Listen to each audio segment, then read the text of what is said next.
अस्सलाम वालेकुम dear viewers, मैं हूं मोहम्मद मोइन उस्मान एडवोकेट और आप मेरा यूट्यूब चैनल देख रहे हैं। डियर व्यूवर्स, आज हम जिस मौजू पर बात करने जा रहे हैं ये मौजू है legal position of application for registration of FIR by Imran Khan. Former prime minister Imran Khan पर मौका 3/11/2022 को शाम 4 बजे कंटेनर पर हमला होता है।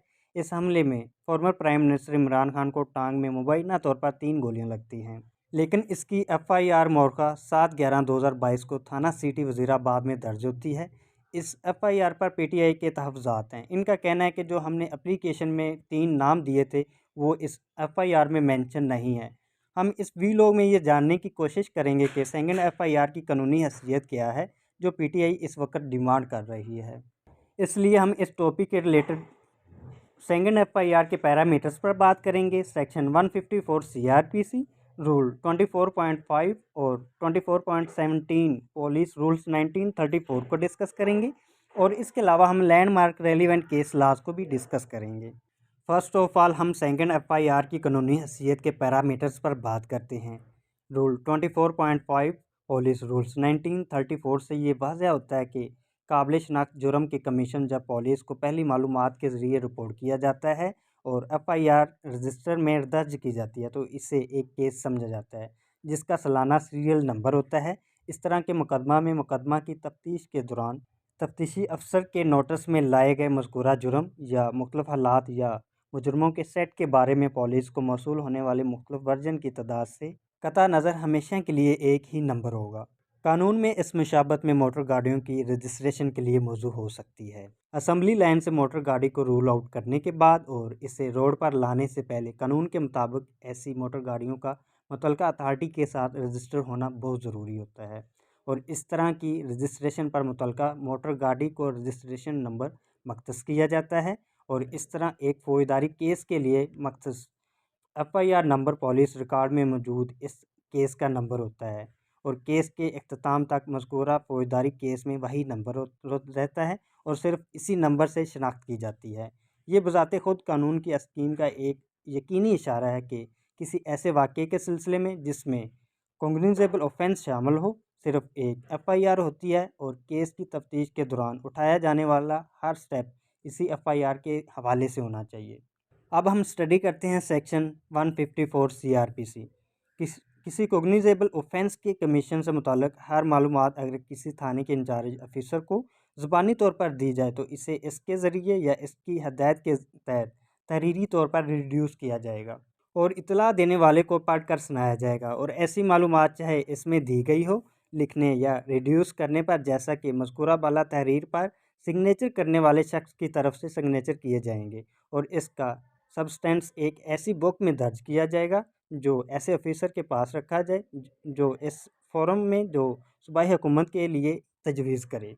Rule 24.5 police rules 1934 FIR register form 24.5 ए में प्रिंट हुई बुक होगी जिसमें 200 सफ़ात होंगे और नई बुक शुरू करने से पहले इसे मुकम्मल तौर पर फिल किया जाएगा।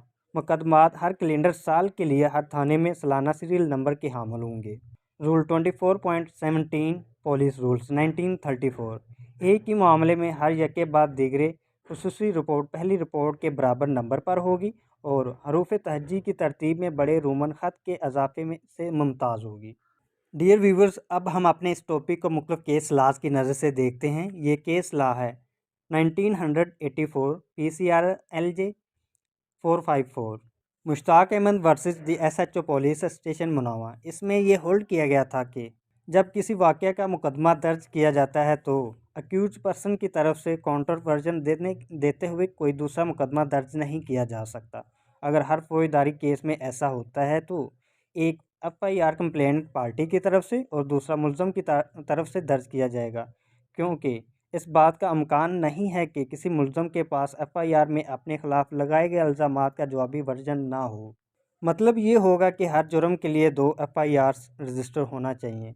ये यकीनन कानून नहीं है। अपीलन के लंदन कौंसिल ने PLD 1983 Peshawar 229 Mohammad Ibrahim versus the SHO police station Mansehra and others का हवाला दिया। फैसले का जायज़ा लेने से ज़ाहिर होगा कि ऐसी हदायत को मुस्तरद कर दिया गया था और रेड पटिशन को खारिज कर दिया गया था। अब तक ये वाज़ह तौर पर कायमशुदा कानून है कि किसी मुकदमे के अंदराज के लिए कोई हदायत नहीं की जा सकती है जब दूसरी तरफ का जवाब देने के लिए वाक़े के सिलसिले में FIR पहले ही दर्ज हो चुकी हो। अपीलेंट के पास दूसरी सूरत में कंप्लेंट दर्ज करवाने का एक मुतबादिल तरीका है। एक और केस ला है 2006 PCRLJ 1937 Arif Khan versus additional session जज Kabirwala, district Khanewal and 2 others. इसमें यह होल्ड किया गया था कि रिस्पोंडेंट नंबर 3 की तरफ से क्रैश वर्जन की सूरत में दी गई मालूमात नॉन कॉग्निजेबल ऑफेंस के कमीशन का इंकशाफ किया, जैसा कि इसे सेक्शन 161 CRPC के तहत बयान के तौर पर समझा जाना चाहिए था। दूसरी तरफ FIR दर्ज करने का हुक्म इस सूरत हाल में कानून में जायज़ नहीं था।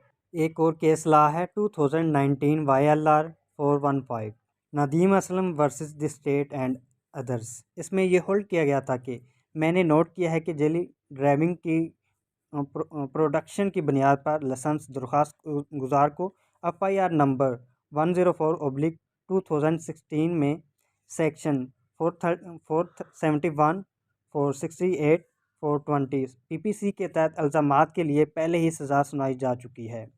हालांकि इसे मज़कूरा केस में सेक्शन 322 PPC के तहत इल्ज़ामात से बरी कर दिया गया था। मोरखा 23/2/2018 के फैसले के ज़रिए जो मजिस्ट्रेट सेक्शन 30 अरफवाला ने सुनाया, जैसा कि दरख्वास्त गुजार को पहले ही सेक्शन 471, 468, 420 PPC के तहत मुजरम करार देकर सज़ा सुनाई जा चुकी है। मज़ीद बरा मैंने पहले ही मुशाहिदा किया है कि दरख्वास्त गुजार के ख़िलाफ़ फौरी FIR का इब्तदाई तौर पर इंदराज दोहरा ख़तरा है। वीडियो को एंड तक देखने का बेहद शुक्रिया। अपना ख्याल रखिएगा। अल्लाह हाफ़िज़।